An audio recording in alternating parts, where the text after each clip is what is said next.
Kain naman tayo ng ating mga alaga, mga ka-farmers. Yan. Dalawang baboy.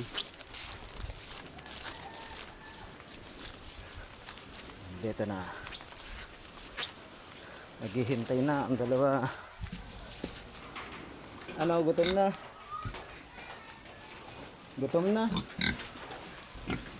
Gutom na daw. Ang kailangan natin pakainin. Nagugutom na ating mga alaga. Baka mahulog ang cellphone.